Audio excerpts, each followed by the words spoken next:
സാമ്രാജ്യത്വം അതിന്റെ കഴുകൻ നഖങ്ങൾ ഉപയോഗിച്ച് മൂന്നാം ലോക രാജ്യങ്ങളുടെ മേൽ അടിച്ചേൽപ്പിക്കുന്ന ഏറ്റവും വലിയ കമ്പോള ഭീകരതയാണ് സൗന്ദര്യ മത്സരങ്ങളെന്നും അറിവാണ് അഴക് എന്നുമുള്ള എൻ്റെ ആശയങ്ങൾ ഞാൻ എല്ലാ കാലത്തും മുറുകെ പിടിച്ചു പോന്നു. അതുകൊണ്ട് തന്നെ ബ്യൂട്ടി പേജിയൻസിനോട്, സൗന്ദര്യ മത്സരങ്ങളോട് ഒരു വൈമുഖ്യം അന്നും ഇന്നും എന്നും എനിക്കുണ്ട്. എന്നാൽ 2003 15 വർഷങ്ങൾക്ക് മുൻപ് ഒരു സൗന്ദര്യ മത്സരത്തിന്റെ മുഖ്യ വിധികർത്താവായി ക്ഷണിക്കപ്പെട്ടപ്പോൾ അത് സ്വീകരിക്കാൻ എനിക്കൊരു മടിയും ഉണ്ടായിരുന്നില്ല.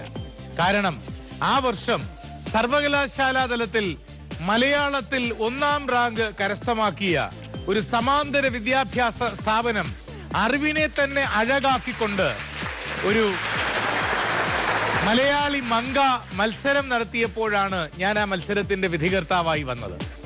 വർഷങ്ങൾക്കിപ്പുറം, 1.5 ദശാബ്ദങ്ങൾക്കിപ്പുറം ഇന്ന് അതേ മലയാളി മങ്കമാരോടൊപ്പം ഞാൻ എത്തി നിൽക്കുന്നത് കുന്നംകുളം ഗുരുവായൂർ വഴിയിലെ ആര്യഭട്ട എന്ന ഈ ക്യാമ്പസിലാണ്. ഒരുപക്ഷെ കേരളത്തിൽ ഏറ്റവും കൂടുതൽ പെൺകുട്ടികൾ എന്ന് പറഞ്ഞാൽ ഇവർ ദേഷ്യപ്പെടും. കേരളത്തിൽ ഏറ്റവും കൂടുതൽ സുന്ദരികളായ ചിത്രശലഭങ്ങൾ പഠിക്കുന്ന സമാന്തര വിദ്യാഭ്യാസ സ്ഥാപനമാണ് ആര്യഭട്ട. ആര്യഭട്ടയിലെ ഈ കൂട്ടുകാരികളോടൊപ്പം, ഈ പൂമ്പാറ്റകളോടൊപ്പം നമുക്കിന്ന് ആരംഭിക്കാം Malabar gold and diamonds Ashwamedham presented by Swayamvara silks. ആര്യഭട്ടയിലെ മിടുക്കി കുട്ടികളോടൊപ്പമുള്ള അശ്വമേധ മത്സരം ആരംഭിക്കുന്നതിന് മുൻപ് ശിവപ്രിയ മത്സരിക്കുന്നില്ല എന്ന് പറഞ്ഞു. പക്ഷെ ശിവപ്രിയ ആര്യഭട്ടയ്ക്ക് വേണ്ടി ഈ ആരംഭത്തിൽ ഒരു പാട്ട് പാടും.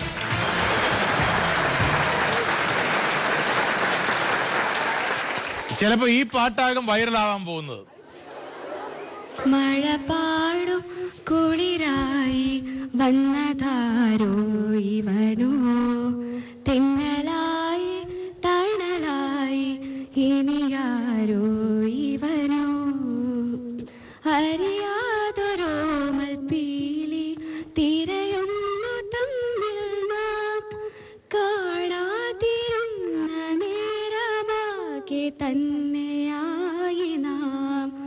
മഴ പാടും കുളിരായി വന്നതാരോ ഇവളോ, തിന്നലായി തണലായി ഇനിയാരോ ഇവളോ.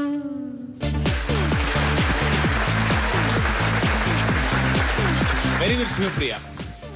ഈ ദിവസം ആര്യഭട്ടയിലെ ആദ്യത്തെ മത്സരാർത്ഥി പേരുകൾ കൊണ്ട് തന്നെ പ്രത്യേകതയുണ്ട്. പണ്ട് സ്റ്റെഫാൻസ് ലോയെ കുറിച്ച് ഫിസിക്സിൽ പഠിക്കുമ്പോൾ പറയും, the total amount of energy radiated from a black body is directly proportional to the 4th power of its absolute temperature. E is proportional to T raised to 4. E is equal to sigma T raised to 4 എന്ന്. Sigma വരൂ.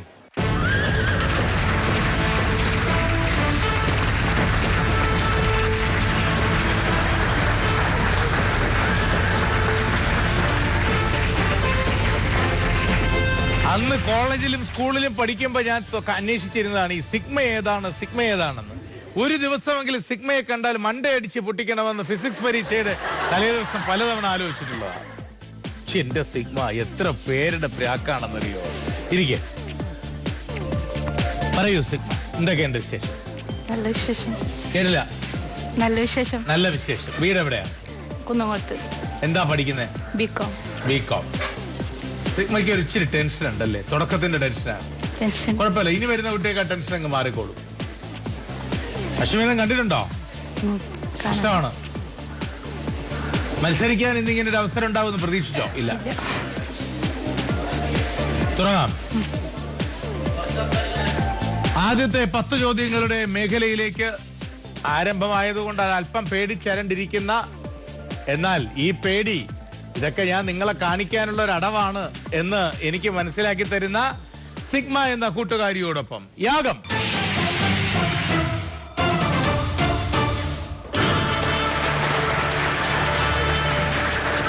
Sigma വിചാരിച്ച വ്യക്തി പുരുഷൻ? ജീവിച്ചിരിപ്പുണ്ടോ? No. Indian? Yes. Malayali? Yes. സാധാരണഗതിയിൽ മരണം yes രാഷ്ട്രീയം, കല, സാഹിത്യം ഇതിലൊന്നാണോ പ്രധാനം? യെസ് രാഷ്ട്രീയം. യെസ് ഇടതുപക്ഷ രാഷ്ട്രീയം? അറിയില്ല അറിയില്ല അറിയില്ല. അല്ല. 1950 ശേഷം മരണം? യെസ് ആണ്. 1980 ശേഷം മരണം? യെസ് 10 ചോദ്യങ്ങൾ യജ്ഞം.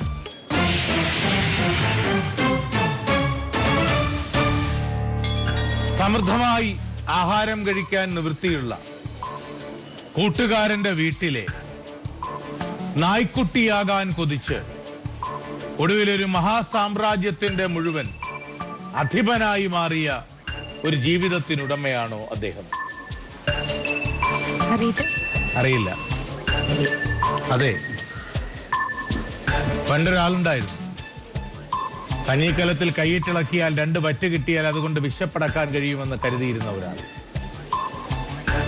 പഠിക്കാൻ പുസ്തകമില്ലാത്തത് കൊണ്ട് പഠിക്കാൻ കഴിയാതെ പോയ കണ്ണീരിന്റെ പകർപ്പായി മാറിയ ഒരാൾ.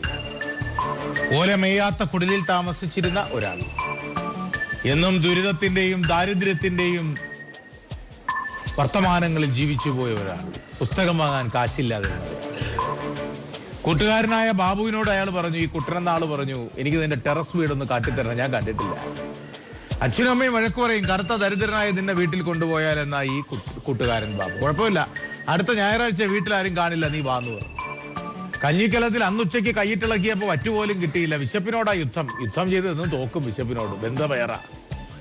ബന്ധവയറുമായി കൂട്ടുകാരന്റെ വീട്ടിലേക്ക് പോയപ്പോൾ കൂട്ടുകാരൻ കൈപിടിച്ച് കൂട്ടിക്കൊണ്ടുപോയി കാട്ടിക്കൊടുത്തതാകട്ടെ മിനുമിനുത്ത മാർബിൾ തറ, വിരൽ തൊട്ടാൽ പതുപതുങ്ങുന്ന ഇരിപ്പിടം, വർണ്ണാഭയുള്ള ജനൽ കർട്ടനുകൾ, പൂപ്പാത്രങ്ങൾ, മേശവിരിപ്പുകൾ, ആഡംബരങ്ങൾ, ആലഭാരങ്ങൾ, നിറയെ കൗതുക കാഴ്ചകൾ. താഴെ ഇറങ്ങി വന്നപ്പോ ഒരു നായ്ക്കൂട്, പട്ടിക്കൂട്, അതിനകത്തൊരു വെളുത്ത പോമറേനിയൻ പട്ടിക്കുട്ടി.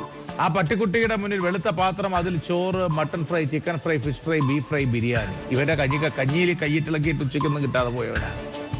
അടുത്ത ദിവസം ക്ലാസ് തുടങ്ങിയിട്ട് എയ്ബോ പരിശോധനയ്ക്ക് വന്നിട്ട് എന്താണോ എന്ന് ചോദിച്ചപ്പോൾ ചിലർക്ക് ഡോക്ടർ, ചിലർക്ക് എഞ്ചിനീയർ, ചിലർക്ക് ശാസ്ത്രജ്ഞൻ, ചിലർക്ക് വേട്ടക്കാരൻ, ചിലർക്ക് ആട്ടക്കാരൻ, ചിലർക്ക് പാട്ടുകാരൻ, ചിലർക്ക് എല്ലാവരുടെയും കൂട്ടുകാരനായാലും മതി. ഈ കുട്ടിയോട് ചോദിച്ചു, കുട്ട അനക്കെന്താവണമെന്ന് ചോദിച്ചു. എനിക്കൊന്നും ആവണ്ട, പക്ഷേ എനിക്ക് ബാബുവിന്റെ വീട്ടിലെ പട്ടിക്കുട്ടി ആയാൽ മതി എന്ന് പറഞ്ഞു. കാര്യം എന്താ?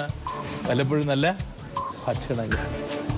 അധ്യാപകർക്കും വിദ്യാർത്ഥികൾക്കും സങ്കടം വന്നപ്പോൾ പഠിക്കാൻ പുസ്തകം വാങ്ങിക്കൊടുത്തു. പഠിച്ചു. 8ാം ക്ലാസ്സിൽ 8ാം റാങ്ക്, പിന്നെ ഉയർന്ന റാങ്കോടുകൂടി പഠിച്ചു. ഡൽഹിയിൽ പോയി സ്കോളർഷിപ്പോടുകൂടി പഠിച്ചു. ഒടുവിൽ കൂടുതൽ സ്കോളർഷിപ്പോടുകൂടി ലണ്ടനിൽ പോയി പഠിച്ചിട്ട് മടങ്ങി വരാൻ നേരത്ത് സാഹിബ് ഒരു കത്ത് കൊടുത്തിട്ട് പറഞ്ഞു, ഈ കത്ത് നീ നിന്റെ രാജ്യത്തിലെ പ്രധാനമന്ത്രിയുടെ കയ്യിൽ കൊണ്ടുകൊടുക്കാൻ. അന്നത്തെ പ്രധാനമന്ത്രിയാ. At the stroke of midnight when the world is asleep, India is awakening into the new light of freedom. പാതിരാത്രിയുടെ പതിതാഘാതത്തിൽ ലോകം ഉറങ്ങിക്കിടക്കുമ്പോൾ നൂറ്റാണ്ടുകളുടെ നെടുനെടുങ്കൻ നിദ്രയിൽ നിന്ന് ഭാരതം ഇതാ സ്വാതന്ത്ര്യത്തിന്റെ പാൽപ്പുലരിയിലേക്ക് ഉണർന്നെഴുന്നേൽക്കുകയായി. 1947 ഓഗസ്റ്റ് 14 പാതിരാത്രി ഡൽഹിയിലെ റെഡ് ഫോർട്ടിൽ നിന്ന് ലോകത്തിനോട് ഉച്ചൈസ്തരം ഉദ്ഘോഷിച്ച ഭാരതത്തിന്റെ പ്രഥമ പ്രധാനമന്ത്രി, നവഭാരത ശില്പി പണ്ഡിറ്റ് ജവഹർലാൽ നെഹ്റുവിന്റെ കയ്യിൽ ഇയാൾ ഈ കത്ത് കൊണ്ടുകൊടുത്തു. കത്തിലെഴുതിയിരുന്നു, ഇയാളെ പിടിച്ച് നാട്ടിലെ കോളേജിലൊന്നും അധ്യാപകനായി കളയരുത്, രാജ്യത്ത് തന്നെ പഠിപ്പിക്കാൻ കൊള്ളാന്ന്. പുള്ളിയെ കോളേജിൽ അധ്യാപകനായി. കുറെ കാലം കഴിഞ്ഞപ്പോൾ നെഹ്റു വിളിച്ചിട്ട് പറഞ്ഞു, പഠിച്ചതും പഠിപ്പിച്ചതൊക്കെ മതി, ഇനി രാജ്യത്തിനെ കുറിച്ച് പഠിപ്പിക്കാൻ പുറത്തു പോകാൻ പറഞ്ഞു. അതും കഴിഞ്ഞ് ദീർഘകാലം കഴിഞ്ഞ് വന്നപ്പോ, നാട്ടിൽ തിരിച്ചു വന്നപ്പോ ഒരു രാഷ്ട്രീയ കക്ഷി പിടിച്ച് തെരഞ്ഞെടുപ്പിൽ മത്സരിപ്പിച്ചു, ജയിച്ചു, MP ആയി, കേന്ദ്രത്തിൽ സഹമന്ത്രിയുമായി.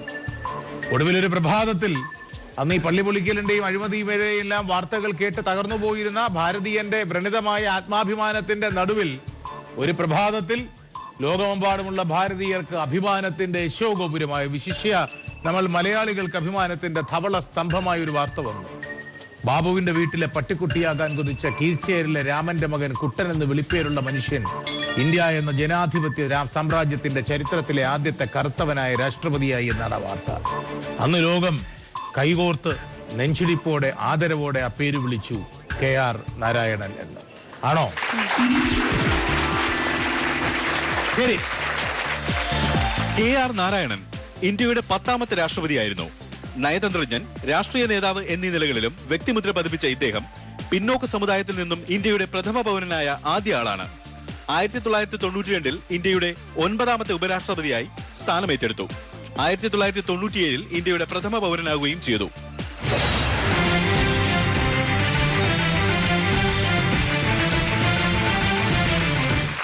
എന്താ പേര്?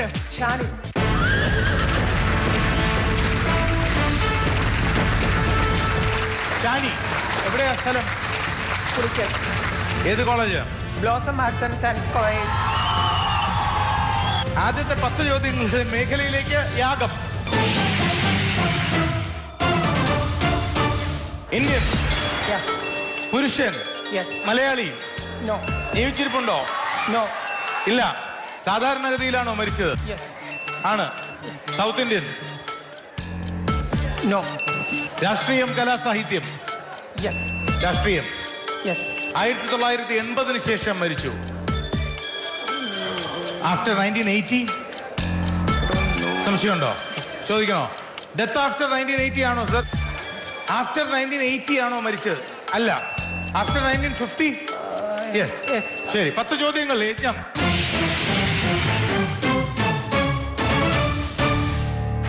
രാഷ്ട്രീയം, കലാ, സാഹിത്യമാണെന്ന് പറഞ്ഞു. രാഷ്ട്രീയമാണ്. Yes. അദ്ദേഹം അധികാരസ്ഥാനം അലങ്കരിച്ചിട്ടുണ്ടോ? No. ഇല്ല. അധികാരസ്ഥാനങ്ങളൊന്നും അലങ്കരിച്ചിട്ടില്ല. സാധാരണഗതിയിലാണ് മരിച്ചത്. സൗത്ത് ഇന്ത്യൻ അല്ല, അല്ലേ? അദ്ദേഹത്തിൻ്റെതായ ഈ അധികാരസ്ഥാനമോ ഒന്നുമല്ലാതെ അതിനെല്ലാം ഉപരിയായ അദ്ദേഹത്തിന്റെ ഒരു വലിയ സംഭാവന രാജ്യത്തിനുണ്ടോ? Yes. ഉണ്ട്. ആ സംഭാവന ഭാരതത്തിന്റെ നിയമ സംവിധാനവുമായി ബന്ധപ്പെട്ട ഒന്നാണോ? Yes. ആണ്. അദ്ദേഹം ഭീമറാവു റാംജി എന്ന് വിളിക്കപ്പെട്ടോ? Yes. അദ്ദേഹം മഹർ സമുദായത്തിൽ ജനിക്കുകയും പിന്നീട് ബുദ്ധമതത്തിലേക്ക് പരിവർത്തനം ചെയ്യുകയും ചെയ്തോ? Yes. ഇന്ത്യയുടെ നിയമമന്ത്രി വകുപ്പ് കൈകാര്യം ചെയ്ത കേന്ദ്രമന്ത്രിയായിരുന്നു ഭീമറാവു റാംജി അംബേദ്കർ ആണ് താങ്കളുടെ മനസ്സിൽ, right? Doctor BR Ambedkar Indian ഭരണഘടനയുടെ മുഖ്യശില്പിയാണ്. ഡോക്ടർ ഭീംറാവു റാംജി അംബേദ്കർ നവോത്ഥാന നായകനും ഇന്ത്യൻ നിയമജ്ഞനും പണ്ഡിതനും അധസ്ഥിതരുടെ രാഷ്ട്രീയ നേതാവുമായിരുന്നു അംബേദ്കർ. സ്വതന്ത്ര ഇന്ത്യയുടെ പ്രഥമ നിയമമന്ത്രിയായിരുന്നു. 1990-ൽ ഇന്ത്യയുടെ പരമോന്നത പൗരബഹുമതിയായ ഭാരതരത്ന നൽകി ആദരിച്ചു. Welcome back to Malabar gold and diamonds Ashwamedham, powered by north republic, presented by Swayamvara silks. Shri Kanakadas ആണ് ഇനി മത്സരിക്കാൻ എത്തുന്നത്.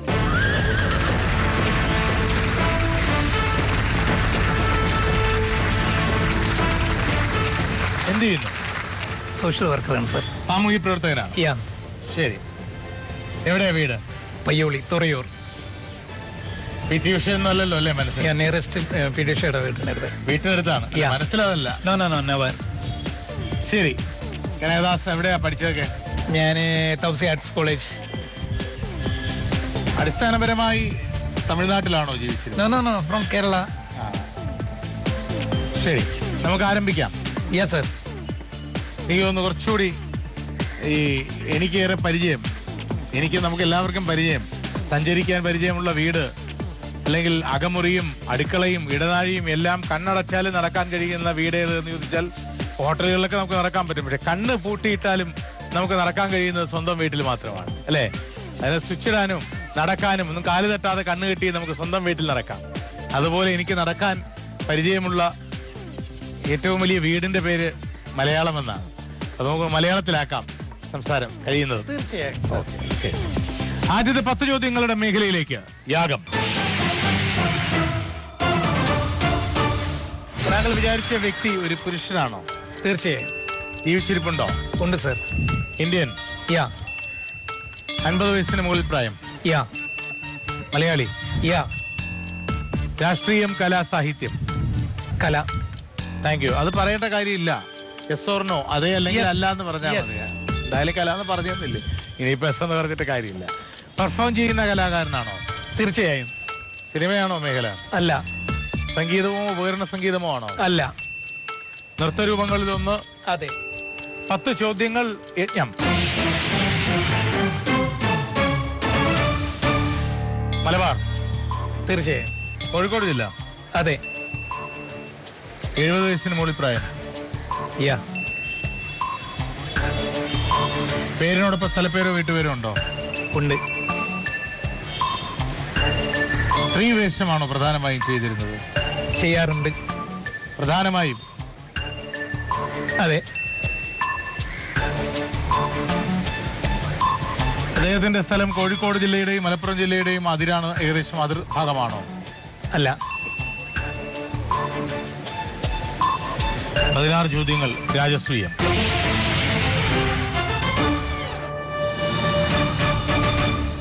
സ്ഥലപ്പേരും വീട്ടുപേരും ഒരേ അക്ഷരത്തിലാണോ ആരംഭിക്കുന്നത്? അല്ല. പേരിന്റെ ഏതെങ്കിലും ഭാഗം വിയിൽ ആരംഭിക്കുന്നുണ്ടോ?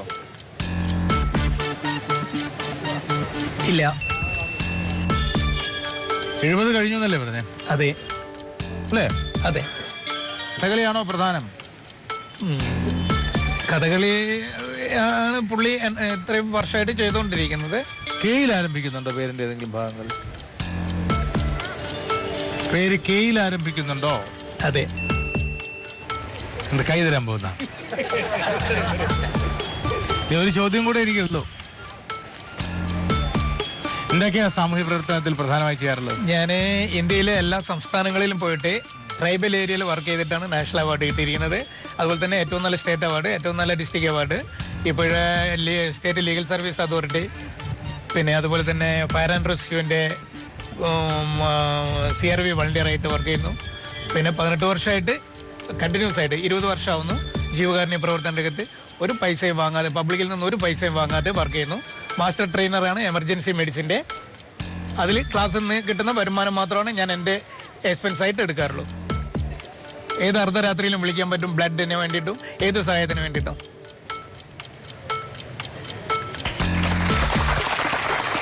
താങ്കൾ വിചാരിച്ച വ്യക്തി ആരാണ്? താങ്കൾ വിജയിച്ചിരിക്കുന്നത് മത്സരത്തിൽ പറയൂ. ശ്രീ ഗുരു ചേമഞ്ചേരി കുഞ്ഞിരാമൻ. ചേമഞ്ചേരി കുഞ്ഞിരാമൻ നായരെയാണ് മനസ്സിൽ വിചാരിച്ചത്. ചേമഞ്ചേരി കുഞ്ഞിരാമൻ നായർ കേരളത്തിലെ പ്രശസ്തനായ കഥകളി നടനും ആചാര്യനുമാണ്. 4-ാം വയസ്സിൽ തന്റെ കലാസപര്യ ആരംഭിച്ച അദ്ദേഹം ഇപ്പോൾ 99ന്റെ നിറവിലാണ്. 2017 അദ്ദേഹത്തിന്റെ സേവനങ്ങളെ മാനിച്ച് രാജ്യം പത്മശ്രീ നൽകി ആദരിച്ചു. രാവിലെയും രാത്രിയും എന്നൊന്നുമില്ല, ഏത് പാതിരാത്രിയിലും ഏത് ആവശ്യത്തിനും നിങ്ങൾക്ക് ബന്ധപ്പെടാൻ കഴിയുന്ന ഒരാളാണ് കനകദാസ്. തന്റെ ജീവിതം ജീവകാരുണ്യ പ്രവർത്തനത്തിന് വേണ്ടി ചിലവാക്കുന്നു കനകദാസ്. എമർജൻസി മെഡിസിന്റെ ട്രെയിനറാണ് എന്നത് മാത്രമല്ല, ബ്ലഡ് ഡോണേഴ്സിന്റെ രക്തദാതാക്കളുടെ പ്രതിനിധിയും പ്രവർത്തകനുമാണ് അദ്ദേഹം. സർ എൻ്റെ ഏഞ്ചൽസ് ഡോക്ടർ PP വേണു സാറിന്റെ ഇന്ത്യൻ എമർജൻസി മെഡിസിന്റെ അദ്ദേഹത്തിന്റെ ഏഞ്ചൽസിലുള്ള ഒരാളും കൂടിയാണ്. Oh, very good. അതും കൂടെ ഒന്ന് പറയണേ. ഏഞ്ചൽസ് അത് പറയാം. ബോംബെ ഗ്രൂപ്പ് കയ്യിലുണ്ടോ സ്റ്റോക്ക്? അത് കേരളത്തില് മലപ്പുറത്തും BDKയിൽ പ്രവർത്തിക്കുന്നുണ്ടോ? ഇല്ല, അതിപ്പോ ലേറ്റസ്റ്റ് ആയിട്ട് വന്നിട്ടില്ല. BDKയില് ബോംബെ ഗ്രൂപ്പ് ഒക്കെ ഇപ്പൊ എൻലിസ്റ്റ് ചെയ്തിട്ടുണ്ട്. ബോംബെ ഗ്രൂപ്പ് എന്ന് പറഞ്ഞാൽ നമ്മുടെ A ഗ്രൂപ്പ്, B ഗ്രൂപ്പ് എന്നൊക്കെ പറയുന്നത് പോലെ ഏറ്റവും റെയറായ ഒരു ബ്ലഡ് ഗ്രൂപ്പാണ് കേട്ടോ ബോംബെ ഗ്രൂപ്പ് എന്ന് പറയുന്നത്. വളരെ അപൂർവമായ ഒരു ബ്ലഡ് ഗ്രൂപ്പാണ് Bombay group. Blood donors Kerala അതിനുവേണ്ടി അത് ഒരുപാട് പേരെ സൂക്ഷിക്കുകയും ആവശ്യങ്ങൾക്ക് എത്തിക്കുകയും ഒക്കെ ചെയ്യുന്നുണ്ട്. ജീവകാരുണ്യ പ്രവർത്തനമാണ് പൊതുധാരയിൽ നിന്ന് ഏറ്റവും ശക്തമായി കേരളം ലോകത്തിന്റെ മുന്നിൽ സംഭാവന ചെയ്യുന്ന ഒരു മുഖമാണ്. അതുകൊണ്ടാണല്ലോ പാതിരാത്രിയിൽ നിന്നും പ്രഭാതത്തിലേക്ക് കാസർഗോഡ് നിന്ന് തിരുവനന്തപുരത്തേക്ക് വഴിയൊരുക്കി, നവമാധ്യമങ്ങൾ വഴി വഴിയൊരുക്കി ആംബുലൻസിൽ രോഗികളെ, അത്യാസന്ന നിലയിലുള്ള രോഗികളെ ആംബുലൻസിൽ എത്തിക്കാൻ കഴിയുന്നതുമെല്ലാം ആ കൂട്ടായ്മ കൊണ്ടാണ്. ചേമഞ്ചേരി കുഞ്ഞിരാമൻ നായരെ മനസ്സിൽ ഓർമ്മിച്ചതിന് അഭിനന്ദനങ്ങൾ. ഒരുപാട് സമ്മാനങ്ങളുണ്ട് ശ്രീ കനകദാസിന്. ഈ മത്സരത്തിലെ പങ്കാളിത്തത്തിന് മാത്രമല്ല, താങ്കളുടെ ജീവിത വീക്ഷണത്തിനും പ്രവൃത്തിക്കും കൂടിയാണ് ആ സമയം. ഇത് 16 ചോദ്യങ്ങൾ പൂർത്തിയാക്കിയതിന്, ഇത് മത്സരത്തിൽ വിജയിച്ചതിന്. കൂടുതൽ കാര്യക്ഷമമായി മനുഷ്യർക്കിടയിലെ പ്രവർത്തനങ്ങളിൽ ഏർപ്പെടുക. എല്ലാ തിരികളും എല്ലാ വിളക്കുകളും അണഞ്ഞു പോകുന്ന ഒരു കെട്ടകാലത്തിന്റെ നടുവിൽ നിങ്ങളെപ്പോലെ ഒരുപാട് പേർ ചേർന്നൊരുക്കുന്ന ചെറിയ തിരി വെളിച്ചങ്ങളുണ്ടല്ലോ, ചെറിയ പ്രകാശങ്ങളുണ്ടല്ലോ, അതാണ് മാനവ ഭാഷ അവസാനിച്ചിട്ടില്ല എന്നതിൻ്റെ അവസാന സൂചന. ഏറ്റവും മികച്ച മാനവസേവ തന്നെയാണ് എന്നാണ് എൻ്റെ അഭിപ്രായം. നിയമസഭാ തെരഞ്ഞെടുപ്പിൽ ഏറനാട് മണ്ഡലത്തിൽ ഇടതുപക്ഷ ജനാധിപത്യ മുന്നണിയായി സ്ഥാനാർത്ഥിയായി മത്സരിച്ചിട്ടുണ്ട് ശ്രീ അഷ്റഫ് കാളിയത്ത്.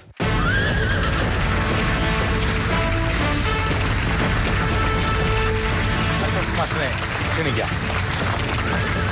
നമസ്കാരം മാഷ്. അപ്പോ റെഡി മാഷ്? പോവാം. ആദ്യത്തെ 10 ചോദ്യങ്ങളുടെ മേഖല അധ്യാപകനും രാഷ്ട്രീയ രംഗത്ത് സജീവ പ്രവർത്തകനുമായ ഹെഡ് മാഷായ അഷ്റഫ് മാഷിനോടൊപ്പം യാഗം.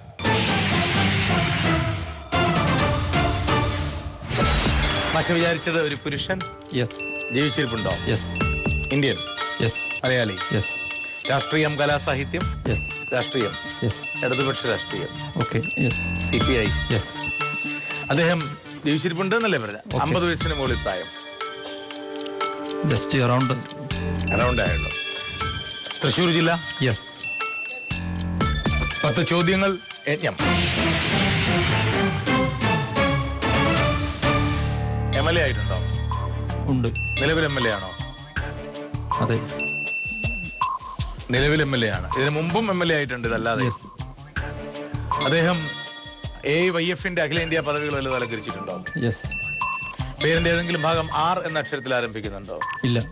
രാജാജി മാത്യു തോമസ് ഒന്നും അല്ല. അല്ല സാർ. അതിൽ സാർ MLA പറയുമ്പോൾ MLAക്ക് പുറമുള്ള പദവികളുണ്ട്. ഉണ്ട്, ആയിക്കോട്ടെ. അത് MLA ആയിട്ടുണ്ട്. നിലവിൽ MLA ആണ്. MLA അയാളുടെ അതായിക്കോട്ടെ, അതെന്തോ ആയിക്കോട്ടെ. അത് പറയണ്ട. നിലവിൽ MLA ആണ് അല്ലെ? MLA ആണല്ലോ നിലവിൽ.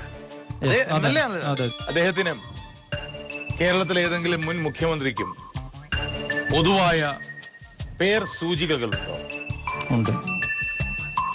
അതിന് പ്രിയങ്കരനായ സുഹൃത്ത്, യുവ ജന രാഷ്ട്രീയത്തിന്റെ മുഖ്യധാരയിലേക്ക് കടന്നു വന്ന ആദരണീയനായ കേരളത്തിന്റെ കൃഷിയുടെ രംഗത്ത്, ചിന്തയുടെ രംഗത്ത് ഒക്കെ സജീവമായ സംഭാവനകൾ നൽകുന്ന പ്രിയപ്പെട്ട VS സുനിൽകുമാറാണ് താങ്കളുടെ മനസ്സിൽ അല്ലേ?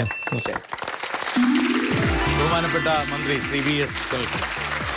VS സുനിൽകുമാർ ഇടതുപക്ഷ രാഷ്ട്രീയ പ്രവർത്തകനും അഭിഭാഷകനും നിലവിലെ കേരള മന്ത്രിസഭയിൽ കൃഷിമന്ത്രിയും 14ാം നിയമസഭയിൽ തൃശൂർ നിയമസഭാ മണ്ഡലത്തിൽ നിന്നുള്ള ജനപ്രതിനിധിയുമാണ്. തെക്കു നൽകുന്ന ഒരു സമ്മാനമുണ്ട് അഷ്റഫ് മാഷിന്റെ, അഷ്റഫ് കാളിയത്തിന്റെ സാന്നിധ്യത്തിൽ. ഷറീഫ് പാലോളി മത്സരിക്കാൻ വന്നപ്പോഴാണ് ഒരു കവിത ചൊല്ലാൻ പറഞ്ഞത്. എനിക്കറിയാം, ഞാൻ കവിത പിന്നെ ആളുകളാരും ഇവിടെ അവശേഷിക്കില്ല എന്നത്ര മോശമാണ്. എങ്കിലും ഒരു കവിത ചൊല്ലാമെന്ന് ഞാൻ പറഞ്ഞത് നിങ്ങളുടെ സാന്നിധ്യത്തിൽ നിന്ന് യാത്ര ചോദിക്കുമ്പോഴാണ്. കാര്യം പിന്നെ നിങ്ങൾ കാര്യം എനിക്ക് നാട് പറ്റാമല്ലോ. എന്നോട് പലരും പറഞ്ഞിട്ടുണ്ട്, പ്രദീപ് പാട്ട് പാടുകയോ കവിത ചൊല്ലുകയോ ചെയ്യുന്നത് എപ്പോഴും TV ഇരിക്കണമെന്ന്. ഞാൻ ചോദിച്ചു അതെന്താ? അതല്ല, റിമോട്ട് വെച്ച് മാറ്റാമല്ലോ, അല്ലെങ്കിൽ ഓഫീസ് വെച്ചിട്ട് പോകാമല്ലോ, സ്റ്റേജിലാവുമ്പോൾ അത് പറ്റില്ലല്ലോ. ചീനിമരച്ചോട്ടിൽ നമ്മൾ ഒത്തുകൂടുമ്പോൾ നെഞ്ചിനുള്ളിൽ നീറുന്നിതായിരം പേരുകൾ. പാതിവെന്ത രാത്രിയായി യാത്ര ചോദിക്കൂ, ചീനിമര ചോട്ടിൽ നിന്നും യാത്ര ചോദിക്കൂ. സ്നേഹമര ചോട്ടിൽ നിന്നും യാത്ര ചൊല്ലട്ടെ, അറിവുമര ചോട്ടിൽ നിന്നും യാത്ര ചൊല്ലട്ടെ.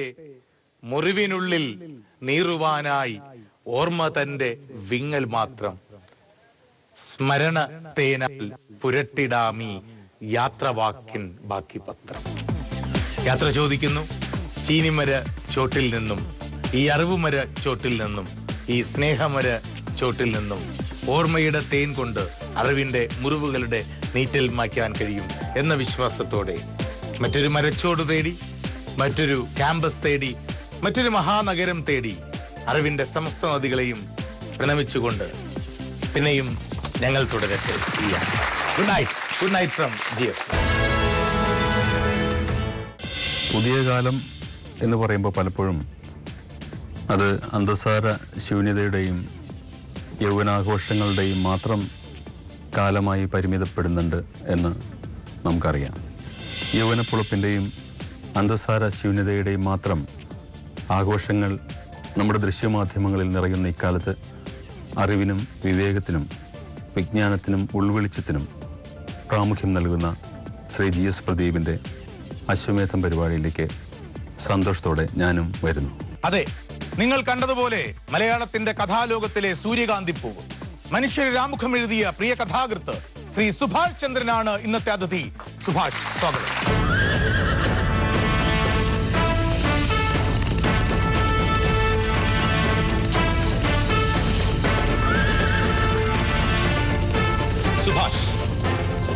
സുഭാഷ്, ഇത് ഒരു 50ാം തവണയെങ്കിലും ആയിരിക്കും അശ്വമേധം കളിക്കുന്നത്. പക്ഷെ ഇതിനു മുൻപുള്ള 49 തവണകളും ക്യാമറകളില്ലായിരുന്നു, നമ്മൾ മാത്രമേ ഉണ്ടായിരുന്നു അല്ലേ? പ്രദീപിനെ നമ്മൾ കുറെ കാലമായി കണ്ടിട്ടെന്ന് തോന്നുന്നു അല്ലേ? കുറച്ചു കാലമായി. ഒരു വർഷം മുമ്പ് നമ്മൾ ട്രിവാൻഡ്രം ക്ലബ്ബിൽ ഇരുന്നിട്ട് കളിച്ചു അവസാനം. അന്ന് ഞാൻ മനീന്ദർ സിംഗിനെയാണ് ഓർമ്മിച്ചത്. അതെ, ഒരു 3 ഓപ്ഷനിൽ തന്നെ പ്രദീപ് അത് പറഞ്ഞു. എന്റെ അവസാനത്തെ ഏറ്റവും പുതിയ പുസ്തകത്തിന് അവതാരിക എഴുതിയത് സുഭാഷാണ്. മാനസികയുടെ അശ്വമേധം എന്നായിരുന്നു ആ പുസ്തകത്തിന്റെ പേര്. അന്നതിന്റെ പ്രകാശനത്തിനും സുഭാഷ് ഉണ്ടായിരുന്നു. ഒരുപാട് നല്ല വാക്കുകൾ സംസാരിച്ചു. കുറെ കുട്ടികളോടൊന്ന് അശ്വമേധമൊക്കെ കളിച്ചു നമ്മൾ ആ വേദിയിൽ. സുഭാഷിന്റെ രചനകളിൽ എന്നെ ഏറ്റവും ആകർഷിച്ച, എന്നെ അത്ഭുതപ്പെടുത്തിയ ഒരു അശ്വമേധം എലിമെന്റ് ഉണ്ട് എന്ന് എനിക്ക് തോന്നിച്ച ഒരു വല്ലാത്തൊരു കുസൃതി എനിക്ക് തോന്നിച്ച ടൈറ്റിൽ ഏതാണെന്ന് സുഭാഷിന് ഗസ് ചെയ്യാം. പ്രതീക്ഷ നഷ്ടമായിരിക്കും. പ്രതീക്ഷ നഷ്ടമല്ല, പ്രതീക്ഷ നഷ്ടമല്ല. ഘടികാരങ്ങൾ നിൽക്കുന്ന സമയം.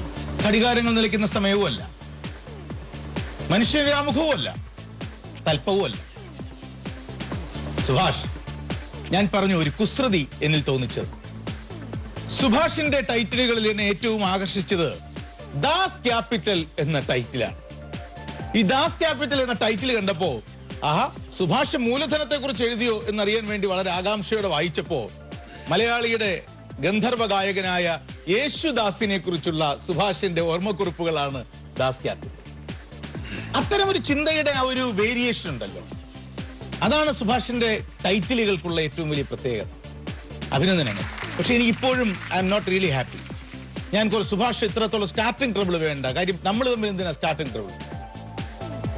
ഈ ചെറിയ ഈ പാസ്പോർട്ട് സൈസ് ഫോട്ടോ എടുക്കാൻ നിന്നാൽ പോലും ഒരു ബലം, ഒരു സ്റ്റാർട്ടിംഗ് ട്രബിൾ ഉള്ള ആളാണ്.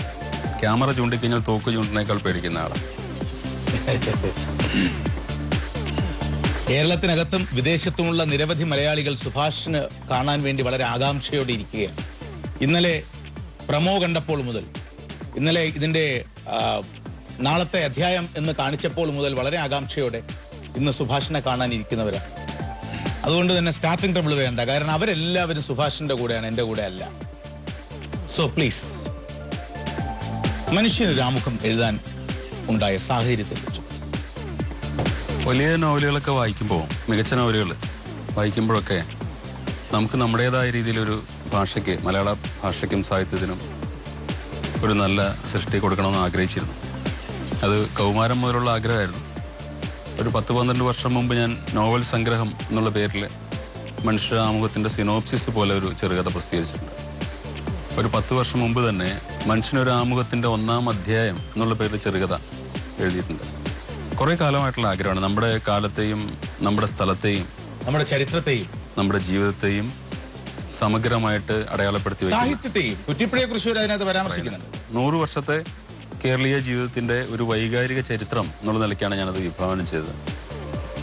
നമ്മുടെ പുതിയ എഴുത്തുകാർക്ക് പഴയ എസ് കെ പൊറ്റക്കാടൊക്കെ ചെയ്ത പോലെ ജീവിതത്തെ അതിൻ്റെ സമഗ്രതയിൽ നോക്കിക്കാണാനുള്ള കഴിവില്ല എന്നൊരു വിമർശനം കുറേ കാലമായിട്ട് അന്തരീക്ഷത്തിലുണ്ടായിരുന്നു. പക്ഷേ എൻ്റെ തലമുറയിൽപ്പെട്ട ഒരു പിടി എഴുത്തുകാർ അതിനെ അതിജീവിച്ചു. അവരുടെ നല്ല നല്ല Meera, E Santhosh Kumar, T D Ramakrishnan Ittikkora എഴുതി, അങ്ങനെ നിരവധിയായിട്ടുള്ള പുസ്തകങ്ങളിലൂടെ ആ ഒരു വിമർശനത്തെ ഈ തലമുറ അതിജീവിച്ചു എന്ന് ഞാൻ വിചാരിക്കുന്നു. ക്രിക്കറ്റിനോടുള്ള പാഷൻ. കപിൽ ദേവ് ആവണമെന്നായിരുന്നു കുട്ടിക്കാലത്തെ ആഗ്രഹം. യേശുദാസ് ആവാൻ കഴിയില്ല എന്നൊരു തോന്നലുണ്ടായിരുന്നു. പിന്നെ കപിൽ ദേവ് ആവണമെന്നായിരുന്നു ആഗ്രഹം. പക്ഷേ ആരോഗ്യസ്ഥിതിയൊക്കെ അതിനെ പറ്റി നമുക്കൊരു ഫിസിക് ആ ലെവലിലെ അതിന് സാധിക്കില്ല എന്ന് തോന്നി. പിന്നെ ഏറ്റവും എളുപ്പം ഒളിച്ചിരുന്ന് പാത്തും പതുങ്ങിയിരുന്ന് എഴുതുക എന്നുള്ളതാണ്. അപ്പോൾ ആരുടെ മുന്നിലിരിക്കേണ്ട, മൈതാനത്തിറങ്ങണ്ട, വേദികളിൽ പ്രത്യക്ഷപ്പെടേണ്ട, നമ്മുടെ ഉള്ളിലെ വികാരങ്ങളെയും വിചാരങ്ങളെയും സമഗ്രമായിട്ട് ആവിഷ്കരിക്കാൻ നമുക്ക് സാധിക്കും എന്നൊരു തോന്നൽ, ആത്മവിശ്വാസം, അങ്ങനെ ചിലർ അഹന്ത എന്ന് വിളിക്കും. അത് കൈവന്നപ്പോഴാണ് പിന്നെ എഴുതാൻ തുടങ്ങിയത്. ഒരു പാട്ട് പാടും.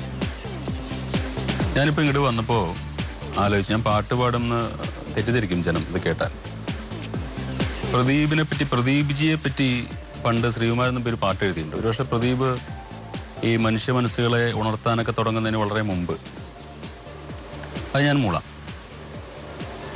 പ്രഭാതം വിടരും, പ്രദോഷം വിടരും, പ്രദീപ്ജി രണ്ടും കണ്ടു നിൽക്കും, ഉദയമില്ലാതില്ല അസ്തമനം, ഉണരൂ മനസ്സേ ഉണരൂ. കേട്ടിട്ടുണ്ടോ ഈ പാട്ട്? പ്രദീപ്ജി എന്നുള്ള പ്രയോഗം കേട്ടിട്ടുണ്ടോ? ഇല്ല. അത് പ്രതീജി എന്നാണ് കവി ഉദ്ദേശിച്ചത്. പ്രതീജി എന്ന് വെച്ചാൽ പടിഞ്ഞാറൻ ദിക്കെന്ന അർത്ഥം. പ്രതീജി.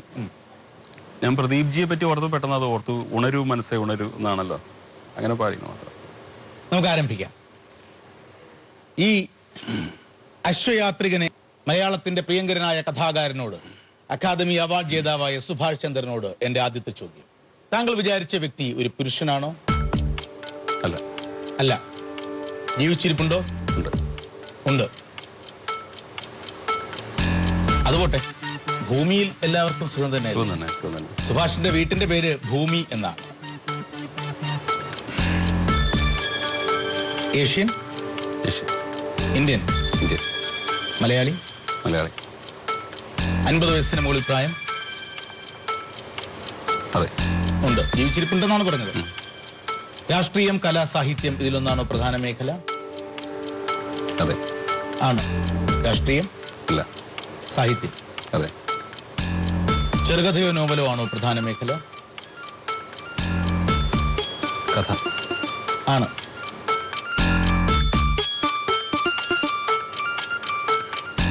തെക്കൻ കേരളം, തിരുവനന്തപുരം, കൊല്ലം, പത്തനംതിട്ട, ആലപ്പുഴ ജില്ല? അല്ല. അല്ല.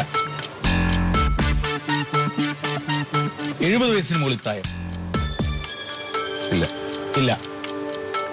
മലയാളത്തിലെ വർത്തമാനകാലത്തിലെ പ്രമുഖരായ ഏറ്റവും പ്രശസ്തരായ 10 വനിതാ എഴുത്തുകാരിൽ ഒരാളാണ് അവരെന്ന് പറയാമോ? തീർച്ചയായും പറയാം. അത്രത്തോളം ലളിതമായ ഒന്നാണോ വിചാരിച്ചത്? അല്ല, ഞാൻ എൻ്റെ സൗകര്യത്തിന് ഒന്ന് ആലോചിച്ചെന്ന് മാത്രമേ ഉള്ളൂ. സാഹിത്യത്തിനുപരിയായി രാഷ്ട്രീയ രംഗത്തോ സാമൂഹ്യ പ്രവർത്തന രംഗത്തോ അവർ പ്രവർത്തിക്കുകയോ പെരുമാറുകയോ ചെയ്തിട്ടുണ്ടോ? ഇല്ല. ഒട്ടുമില്ല.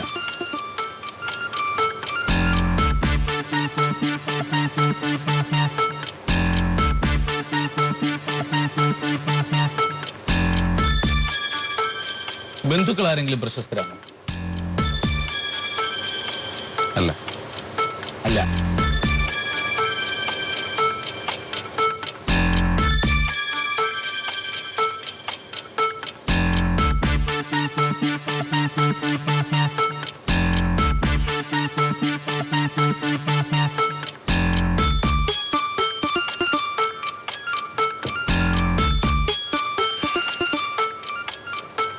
മൂത്രത്തീക്കര അവരുടെ കൃതിയാണോ?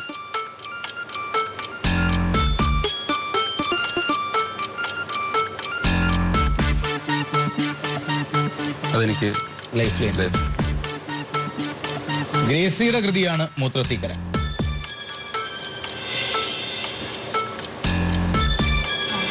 അതെ. അതെ. ആണോ? ഗ്രേസിയാണ് വിചാരിച്ചത്. അതെ.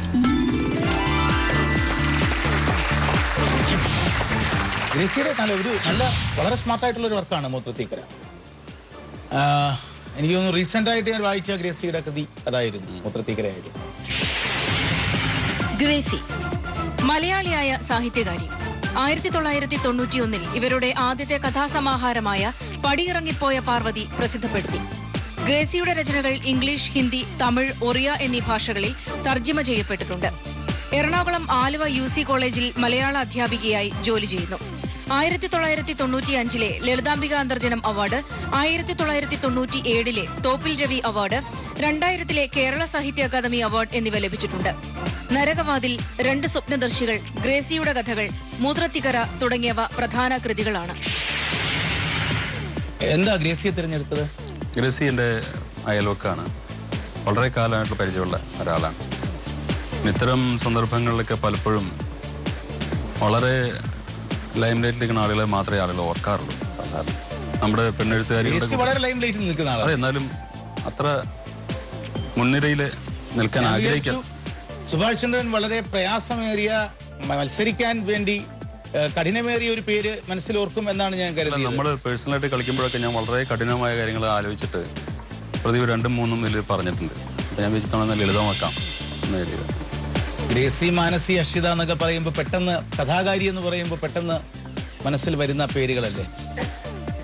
ഗ്രേസിയുടെ പേര് മാത്രമല്ല, ഞാൻ കണ്ടെത്താതെ പോയാൽ അത് ഞാൻ ചെയ്യുന്ന ഏറ്റവും വലിയൊരു ഗുരുതരമായ കുറ്റമാണ് കേരളത്തിന്റെ സാഹിത്യ സമൂഹത്തിനോട്, അക്ഷര സമൂഹത്തിനോട്, അല്ലെ? എന്റെ നാട്ടുകാർ എനിക്ക് ഈ വേദിയിലിരുന്ന് ഓർക്കാൻ കഴിഞ്ഞു. ഇവിടെ ശ്രീ സുഭാഷ് ചന്ദ്രൻ ഒരു മത്സരം എന്ന രീതിയിലല്ല അശ്വമേധത്തിനെ കണ്ടത്. മറിച്ച് ഇതൊരു വൈജ്ഞാനിക യാത്രയാണെന്നും ഈ യാത്ര ഓർമ്മകളുടേതാണെന്നും ആ ഓർമ്മകളിൽ മലയാളിയുടെ മനസ്സിൽ പ്രശസ്തരും അപ്രശസ്തരുമായ മനുഷ്യർ നിറയുമ്പോൾ അതിൽ ചിലരെല്ലാം പ്രത്യേകം ശ്രദ്ധിക്കപ്പെടേണ്ടവരും ആണെന്നുള്ള തിരിച്ചറിവാണ്. ഗ്രേസി എന്ന മികച്ച കഥാകാരിയെ, പലപ്പോഴും വെള്ളി വെളിച്ചത്തിൽ നിന്ന് അകറ്റി നിർത്തപ്പെട്ടിട്ടുള്ള ഗ്രേസിയെ ഈ വേദിയിൽ സുഭാഷ് ചന്ദ്രൻ ഓർമ്മിച്ചത് മത്സരിക്കാനോ ജയിക്കാനോ അല്ല, മറിച്ച് അനുസ്മരിക്കാനാണ്. അഭിനന്ദനങ്ങൾ സുഭാഷ്. ഒരു 2 വരി കൂടെ പാട്ടോ. ഹൃദയത്തിൻ രോമാഞ്ചം സ്വരരാഗംഗയായി പകരുന്ന മണിവീണ മൂകമായി.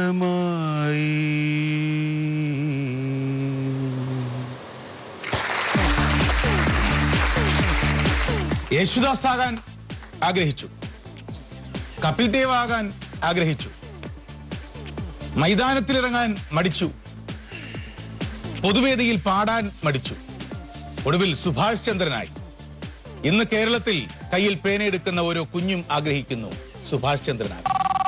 ഒരിക്കൽ ഈ മരങ്ങൾ പൂക്കാതെയാകും, ഒടുവിൽ ഈ മണ്ണും മരിച്ചു പോകും, അന്നും ഉയിർക്കും അറിവിന്റെ ചിതയിൽ നിന്ന് അശ്വനിപാദം പോൽ മാനവികത. വർത്തമാനകാല പത്രങ്ങൾ വല്ലാതെ വേദനിപ്പിക്കുന്ന വാർത്തകൾ പേറുന്ന ഈ പകലുകളിൽ, ഈ ഇരവുകളിൽ വേദനിക്കുന്ന മനുഷ്യന്റെ ഹൃദയത്തിൽ സാന്ത്വനത്തിന്റെ ധർമ്മങ്ങൾ പുലർത്തേണ്ട മാധ്യമ ബോധം ഓരോരുത്തരും ഏറ്റെടുക്കേണ്ടിയിരിക്കുന്നു. സ്വാഗതം. Malabar gold and diamonds Ashwamedham presented by Swayamvara silks.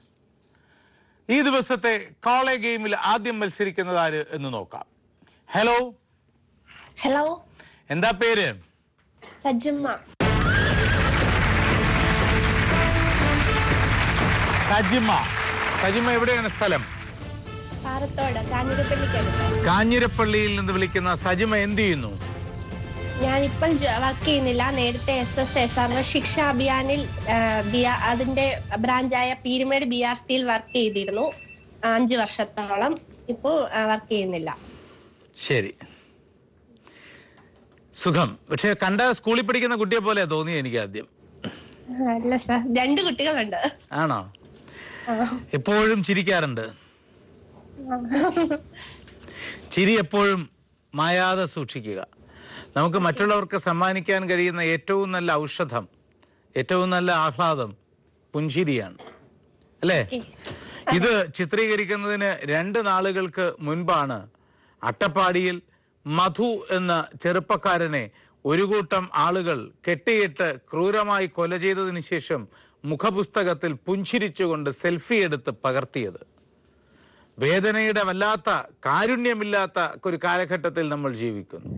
മിടുക്കരാകാൻ വേണ്ടി മക്കളെ വളർത്തുന്ന അച്ഛനമ്മമാർ എന്നാണ് നല്ല മനുഷ്യരാകണം എന്നവരെ പറഞ്ഞ് പഠിപ്പിക്കുന്നത് എന്ന് നമ്മൾ ആശങ്കപ്പെടുന്നു. ഈ കാടിൻ്റെ മക്കൾക്കുണ്ടായിരുന്നതെല്ലാം അപഹരിച്ച്, കാടും അപഹരിച്ച്, ഒടുവിൽ അവരുടെ ഇടങ്ങൾ നഷ്ടമാക്കി അവരെ തന്നെ നഷ്ടമാക്കുന്ന നമ്മളുടെയൊക്കെ മനസ്സിലെ കാടുകൾ ആരാ വെട്ടിത്തെളിക്കുക? ആരംഭിക്കാം അല്ലേ സജിമ? അതെ, ഓക്കേ. ആദ്യത്തെ 10 ചോദ്യങ്ങളുടെ മേഖലയിലേക്ക് സജിമയോടൊപ്പം യാഗം.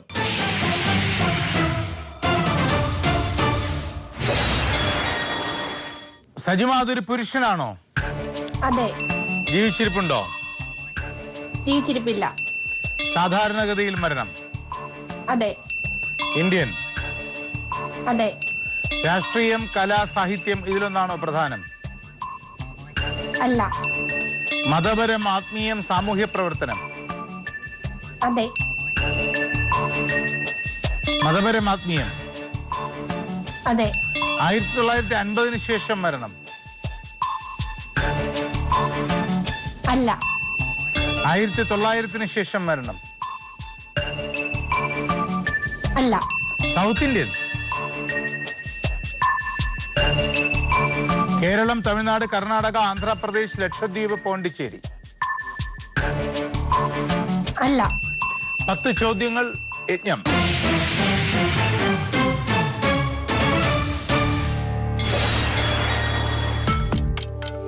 ആയിരത്തി 800 ശേഷം മരണം? അല്ല. 1700 ശേഷം മരണം? അതെ. അദ്ദേഹം സിഖ് മതവുമായി ബന്ധപ്പെട്ട ഒരാളാണോ? അല്ല. ഇസ്ലാം മതവുമായി ബന്ധപ്പെട്ട ഒരാളാണോ?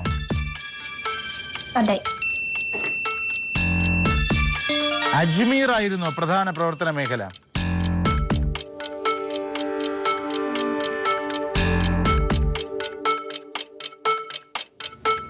അജ്മീർ അല്ല. അദ്ദേഹത്തിന്റെ സ്മാരകങ്ങൾ, ശവകുടീരങ്ങളുണ്ടോ? ശവകുടീരങ്ങൾ ഇല്ല. ഇല്ല. 16 ചോദ്യങ്ങൾ രാജസൂയം.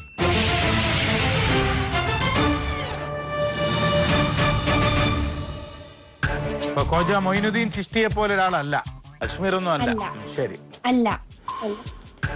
Very good. രാജസൂയത്തിൽ പ്രവേശിക്കുന്നത് വഴി നോർത്ത് റിപ്പബ്ലിക്കിന്റെ സമ്മാനം നേടിക്കഴിഞ്ഞു. അദ്ദേഹം ഗ്രന്ഥകർത്താവായിരുന്നോ? ഗ്രന്ഥങ്ങൾ എഴുതിയിട്ടുണ്ട്. ഉണ്ട്. കവിയായിരുന്നു അദ്ദേഹം? അതെ, കവിയായിരുന്നു. അദ്ദേഹം സാധാരണഗതിയിലാണ് മരണമെന്ന് പറഞ്ഞല്ലോ. അതെ. സൂഫി സെയിന്റ് ആണോ? സൂഫി വര്യനാണോ? സൂഫി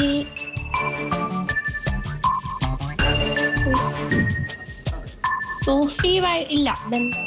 സൂഫിയായിട്ടില്ല. ഇല്ല. ഇല്ല. അതെ. ഇവർ അതെ എന്ന് പറയുന്നു ജൂറി.